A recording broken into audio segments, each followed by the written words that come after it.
Você já ouviu falar do Sudare de Turim? Ora, eu me encontro na cidade de Turim, que na realidade está a um pouco mais de 300 quilômetros de distância, onde eu moro em Lyon, na França.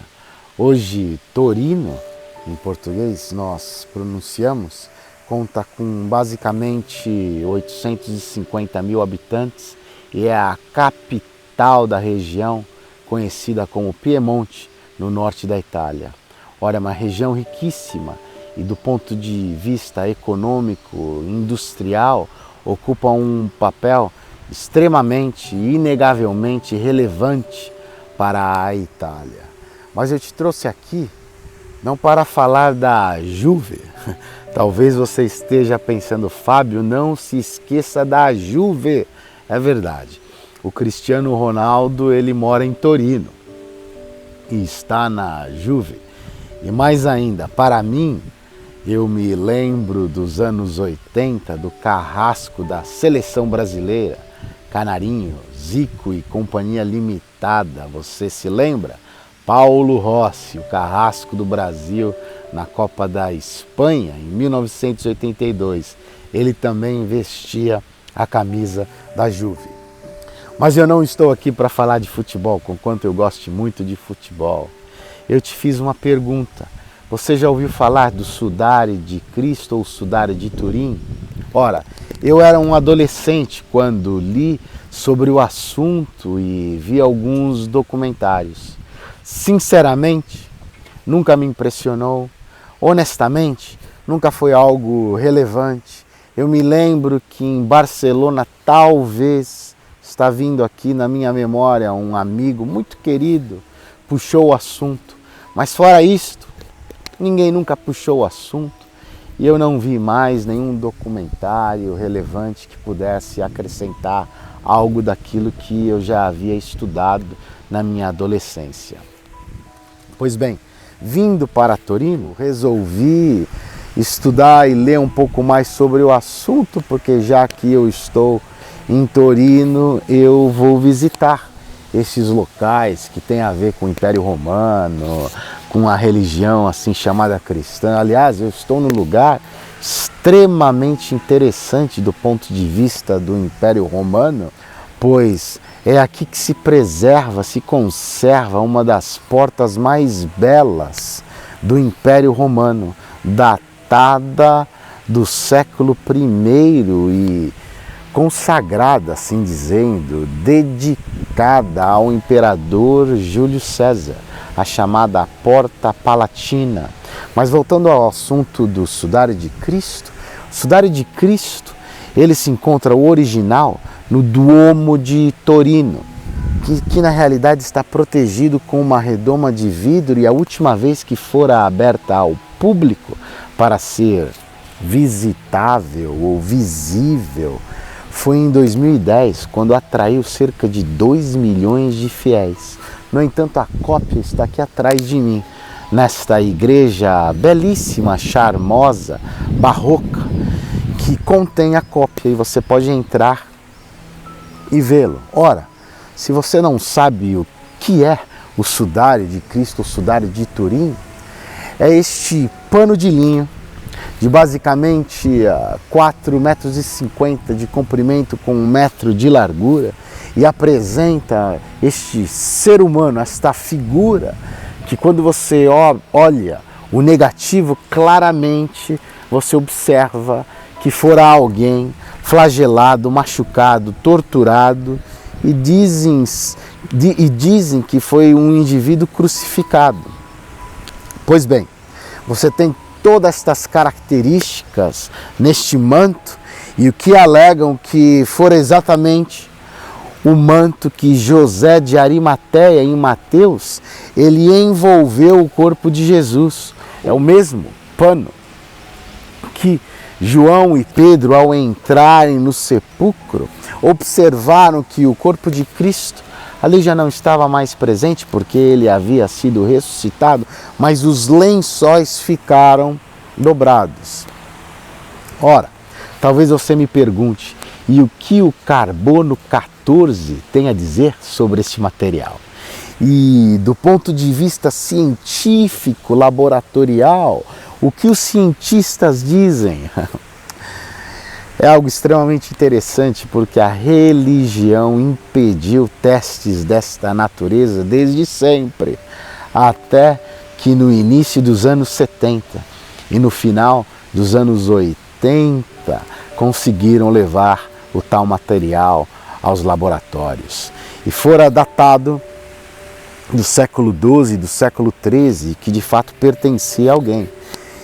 E se você me pergunta, Fábio, o que você acha disto?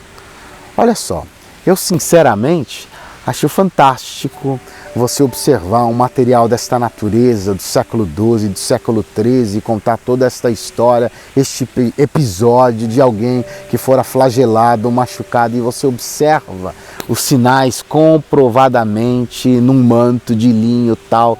No entanto, do ponto de vista da fé, eu sinceramente, que sou um discípulo de Jesus, e ele, Jesus, jamais me disse sobre um objeto sagrado, sobre uma água sagrada, um rio sagrado, sobre um chão que eu deveria ir para que pudesse me catapultar a um lugar que eu estivesse mais próximo de Deus. Jesus jamais disse nada disto, nunca. Estando aqui em Torino e falando sobre o sudário, me faz lembrar da Arca da Aliança. Você se lembra da Arca da Aliança? Ora, a Arca da Aliança continha a vara de Arão que florescera, que já era algo absolutamente extraordinário e miraculoso. Continha uma porção do maná inapodrecível e continha também as tábuas de pedra que Moisés havia recebido no Monte Sinai, as tábuas da lei. Tal arca, por 40 anos, estava adiante do povo de Israel, dando vitórias incontáveis no deserto. Uma vez que fora colocada no Rio Jordão, o Rio Jordão se abriu. Uma vez que os inimigos a tomaram, os filisteus, eles foram visitados numa espécie de peste bubônica e com úlceras, e milhares foram mortos. Ora, esta era a Arca da Aliança, que Uza tocou e instantaneamente fora morto, fulminado. No entanto, graças a Deus, há várias teorias, ela se perdeu, ela foi roubada quando o povo de Israel fora à Babilônia, ficaram no cativeiro, e ela apenas retorna quando Jesus menciona uma vez nos evangelhos, falando sobre Davi, os pães da preposição, a arca, o escritor dos Hebreus também, e nós vamos verificar no Apocalipse uma espécie de figura arquetípica de Jerusalém, da Nova Jerusalém. Imagine só se a Arca da Aliança estivesse no nosso meio. Muito mais do que os 2 milhões que vieram em 2010 visitar o sudário de Turim, na Catedral de Torino, no Duomo de San Giovanni Battista, muito mais do que 2 milhões, fariam uma grande peregrinagem de todos os lados, de todos os continentes. A Arca da Aliança se tornaria em um material absolutamente idolátrico. Todo mundo ia querer ver, todo mundo ia querer visitar. Não sei se todo mundo ia querer apalpar, mas indubitavelmente se tornaria uma grande idolatria. E sabe por que eu estou dizendo isto? Conquanto eu seja absolutamente cético a todos esses tipos de objetos que dizem que te levam mais próximo ao divino, eu creio na ressurreição dos mortos. Primeiro porque o apóstolo Paulo me diz que se eu não cresce na ressurreição dos mortos, eu seria o homem mais miserável, infeliz da face da terra. Em vão seria a minha fé. Eu estou aqui lembrando de um amigo tão querido no Japão que me dizia que os seus colegas de seminário, eles já não acreditavam mais na ressurreição de Jesus. Ora, conquanto o carbono 14 e não haja testes laboratoriais do ponto de vista histórico que comprovem a ressurreição de Jesus dos mortos, ela deve ser para você e para mim um fator de existência no nosso cotidiano.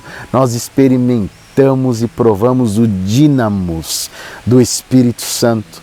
a alegria daquele que nos acompanha, porque ele disse: eu estarei convosco todos os dias até a consumação dos séculos. Ora, eu me lembro de C.S. Lewis quando ele faz 3 perguntas sobre Jesus. Ou Jesus era um megalomaníaco, narcisista, louco, ou ele era um charlatão, mentiroso, ou ele era quem ele disse ser que era. Porque jamais ninguém antes dele, depois dele, afirmou e disse coisas que ele, Jesus, dissera. Tais como: eu sou o caminho, a verdade e a vida. Eu nunca ouvi ninguém falar: eu sou a verdade. Ou dizer: eu sou a luz do mundo. É algo muito doido, muito megalomaníaco, muito narcisista. Ou dizer: olha aqui para mim, eu e o Pai somos um. Ou naquela conversa com Felipe que pergunta a Jesus: mostra-nos o Pai, isto nos basta. E Jesus diz: Felipe, há tanto tempo eu estou convosco e não me tendes conhecido. Quem me vê a mim, vê ao Pai.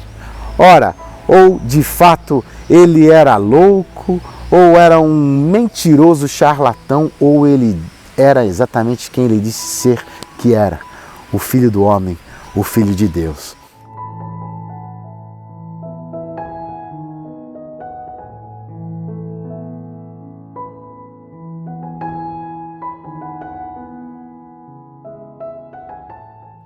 E é por isso que eu te trouxe aqui, só para te lembrar que Jesus jamais nos disse para segurar algo sagrado, pisar em algum chão que fosse santo, nada disso. Ele disse que Deus é Espírito e importa que os seus adoradores o adorem em espírito e em verdade.